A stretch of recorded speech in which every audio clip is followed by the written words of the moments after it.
Hello guys, फिर से एक बार डिमोनेटाइजेशन। सरकार ने इस बार डिमोनेटाइजेशन इसलिए किया कि फिर से एक बार ब्लैक मनी करप्शन पे कंट्रोल हो सके, इसलिए 2000 के नोट कम्प्लीटली मार्केट से गायब कर देंगे। और हाँ गाइस, आप में से मैक्सिमम लोगों ने 2000 का नोट यूज करना लगभग बंद कर दिया होगा, क्योंकि सरकार ने इसकी प्रिंटिंग करना बंद कर दिया।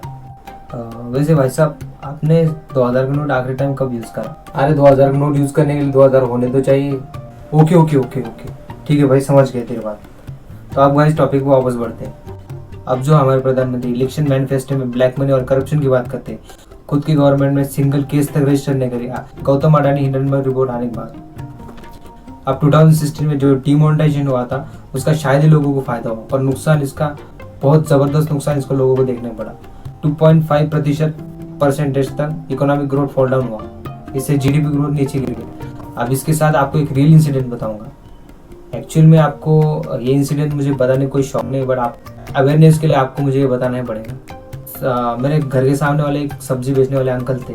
उन्होंने अपने 7-8 सालों में 4-5 लाख जमा करे थे बैंक अकाउंट से, उन्होंने विड्रॉल करे और उसके 4-5 दिन बाद डिमोनेटाइजेशन डिक्लेयर कर दिया गया। अब एक्चुअल में हुआ क्या, जब अंकल नोट एक्सचेंज करने गए, ऑनलाइन 20,000 रुपीज एक्सचेंज हुए।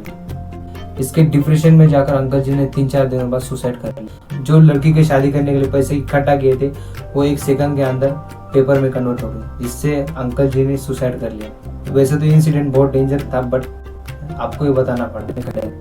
आपके फैमिली मेंबर बैंक के सामने 24 आवर्स तक खड़े रहे, पर आपने कभी किसी IAS IPS को या पॉलिटिशियन को लाइन में खड़े होते देखा? नहीं देखा। ये जो सारे प्रॉब्लम है आपके लिए और हमारे लिए है, बट एक्चुअल में यही डिफरेंस होता है एक VIP में और एक कॉमन मैन में। ये आपको समझना बहुत जरूरी है। अब देखो गाइस, जो नोटबंदी करी वो ब्लैक मनी के लिए करी है। वैसे ब्लैक मनी के सोर्सेज तो हजारों है, बट मैं कुछ मेजर सोर्सेज के बारे में बात करूंगा।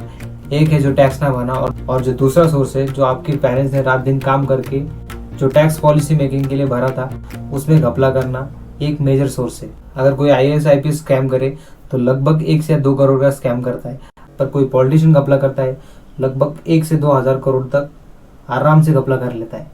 और ये सबसे बड़ा फैक्टर है ब्लैक मनी के लिए। और हाँ गाइस, पूरे इंडियन पब्लिक को मालूम है, अगर किसी के पास सबसे ज्यादा ब्लैक मनी हो सकता है वो एक इंडियन पॉलिटिशियन हो सकता है। तभी भी इनके ऊपर कोई इंक्वायरी नहीं होती। अगर इनकी पीछे ED और CBI भी लगती है तो बस ऑपोजिशन पार्टी के ऊपर लगती है, रूलिंग पार्टी के ऊपर आज तक एक भी इन्वेस्टिगेशन नहीं हुई। अब जो हमारे प्रधानमंत्री नरेंद्र मोदी ब्लैक मनी की बात करते हैं, कभी उनसे ये भी कहते अपने पार्टी के पॉलिटिशियन के ऊपर कभी ED CBI लगा के देखे। और सबसे इम्पोर्टेंट बात, गोदी मीडिया से मैं ये जरूर कहूंगा कि पिछली बार जैसे उसके फायदे और नैनो चिप इसके अंदर डाली गई थी, वो मूर्खता मत कीजिए। इस बार आप लोग डायरेक्ट एलियन टेक्नोलॉजी डाल दोगे। So let me first please, ये दोगलापन मत कीजिए।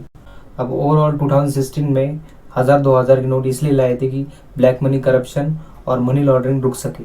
तो अब 2023 में 2000 के नोट इसलिए कैंसिल करे कि वापस से ब्लैक मनी और करप्शन रुक सके।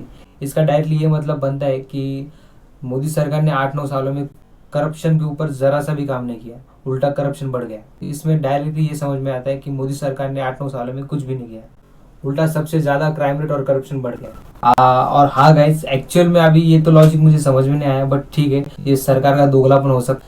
आप बस अगर आपने वीडियो देखी है तो चैनल सब्सक्राइब कर दे, because I need to help. Thank you.